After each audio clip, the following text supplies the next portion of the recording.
frowned upon or not very encouraged to consume, but there are two types of frying. So you could do a deep fry and a shallow fry, which would still not be considered very damaging to your health if done once in a while, okay? So I'm not taking that away from you. You can still enjoy your fried chicken, but moderately, okay?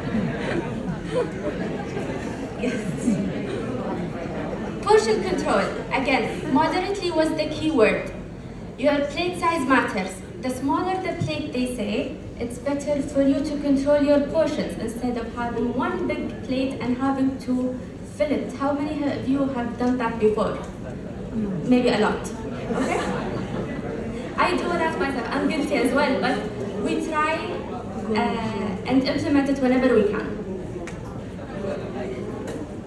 Since we're not trying to restrict ourselves with certain diets, we have the freedom to build our plate. Build it around your vegetables, protein, and carbohydrates. Many have maybe heard from their dietitians or doctors to stop eating rice. It is not really recommended. I would rather you eat less processed foods, which is rice, than have baked goods like breads, croissants, or anything else. Okay? So basically you have the freedom to adjust your diet to your preferences again. If you're eating out, I have been told that it is very popular here. The buffets. Yeah. Yes. I will not be taking that as well. You can still enjoy it, as well as, like I said, the fried food. However, the amount matters, and if you're eating out, share. Okay, sharing is caring. You can order whatever you want, it's just the amount that you intake will affect you. Okay. And if you can, avoid buffets. But every once in a while, it's nice to indulge, it's fine, it's okay. But prioritize nutritious foods. So avoid everything that's deep fried, go to anything that is grilled, add some vegetables, eat your rice, it's fine. Seasoning options, natural flavoring agents instead of those packets that are pre-made, and we'll see about that later. So our natural flavoring agents, onions, garlic, ginger, calamansi, vinegar, low sodium soy sauce, and please, low sodium soy sauce. Measure with a spoon, not your heart. Please. Anything else you can measure with your heart, it's fine, just not anything regarding sodium intake. Ajinomoto or monosodium glutamate, MSG, and if you can check the packets or any food that you're eating or you're consuming, they have another name for it that is E621. Okay? So, because there have been a lot of research before and now about its danger about consuming MSG or Ajinomoto for a long time, but companies have been trying to go around it to make people less aware of it present in their food. Herbs, fresh and dry, they are your best friends. Okay, they add a lot of flavor, they add a lot of color to your food, which could also compensate for lowering your, increasing your vegetable intake because they are greens, they have fiber, they have minerals and vitamins, so it is a plus. On to the next slide, we have sodium content. As I said earlier, salt and sodium, we use it interchangeably, but salt does not, or sodium does not always equal salt. We have salt, the table salt that we know, we season with it, we have it on our tables every day, we consume it regularly. Sodium, on the other hand, can be present in your foods, in any kind of food. Fruits, vegetables, chicken, meat, they all have natural existing sodium content. Okay? The recommended daily intake is about a teaspoon of salt. We do not use a teaspoon of salt.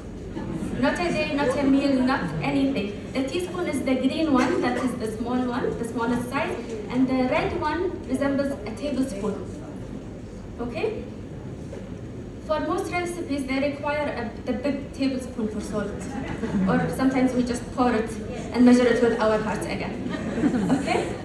So the recommended intake, whether to prevent or to lower your or prevent hypertension or manage your hypertension, is anywhere from 1500 to 2300 milligrams. Okay? So it's a teaspoon, maximum or less. On to the next slide. We have this magic stuff. Si Magic pa raw. Ayun. It is very popular. Yes. Yes, this is why hypertension is very common Yes. in the community. You've seen this packet, you've used it. Do you follow the recipe that's written on the packet? No. And how do you measure it? With your heart. Okay. So the thing is, we'll see how it affects hypertension and intake and everything. The recipe that's on the packet calls for 1 tablespoon, which is the red one that we saw before. They label, which some people would find misleading, and not just this label of Maggi. Every label that's available on the food or drink or anything that you can consume that is edible, it has to have a label that shows its content. However, it can be misleading, and some people might not know what they're eating or how much they're eating or how to track their intake. If you can see here, the serving size is basically what they want you to know how much food, or the serving size is basically the measurement to get the label from a certain lab. It's not what you are using or what you are consuming as a consumer. The recipe or the weight of the product is what you are consuming. Okay? Was that too much? Should I repeat it? Okay. The recipe calls for 1 tablespoon. Oh, sorry. The recipe calls for 1 tablespoon, and their serving size is 2 grams. Serving spoon is usually anywhere from 15 to 20 grams by weight. Okay? If you look close at the highlight, the second circled, the red circle, it says sodium. It has 502. For a recipe, for a packet, it could be considered as low sodium content, or you could see if you're using it for a whole meal, feeding 3-4 people, it might be low, since our intake goal is 2,300. But if you do end up using their requirement for the recipe, which is 1 tablespoon, you are actually getting 6 times that number. It is math I cannot do, so I put it on the next slide. Here. This, I'm not sure if it's okay or not, it's too small. So a table salt, we know 1 teaspoon is 2300 milligrams, which is our goal or less.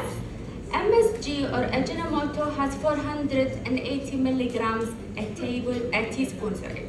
So it is significantly less than table salt. But it is often labeled as a bad seasoning. Most likely because people use MSG and salt to season their food. Soy sauce and low sodium soy sauce have an amazing difference as well, around 400 milligrams, which would affect you on the long run. So that switch to just low sodium soy sauce would make a positive impact on you. I've been told also patties is something that is very common. Yes, a tablespoon is 1,120 milligrams. That is almost half of the requirement. So please use it carefully. Okay, be mindful about it. Those are basically seasonings. The other table, the smaller one, is ready-made food. Just an example of an idea of what could be present in what you're consuming. Fried chicken, a piece, whether a leg or a wing or a breast, is anywhere from 270 to 750 milligrams. That is just the sodium. We're not talking about the fat that could also increase your risk of getting hypertension or developing into later complications. I can't see that. Homemade bulalo, I'm sorry, I don't want to mispronounce it. 1 cup ready-made or homemade is anywhere from 400 to 500 if you do the switches or proper measurements while preparing. Lakini Pansit Canton.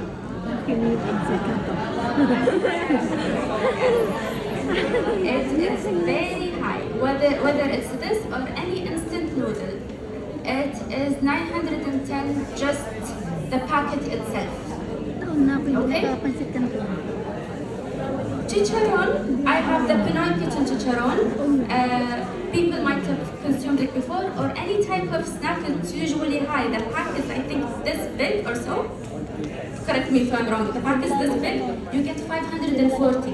That is too much. Crispy pata or Ajinomoto recipe from their website. Per serving, it has around 1,000 milligrams. A person serving is like this big. It's very little. People usually go in for seconds, thirds, and fourths. And if you are all gathered together, you will just compile it all on top. So small, consistent changes make a lot of difference. It makes difference now and on the long run. So please stay hydrated. This is very important because water would help keep your body in a very well state. Eat mindfully.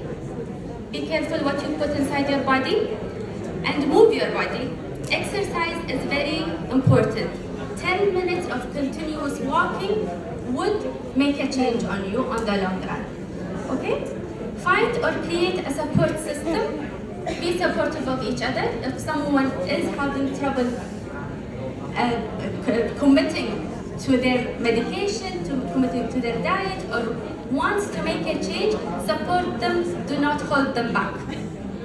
And take a step soon, please. Thank you so much.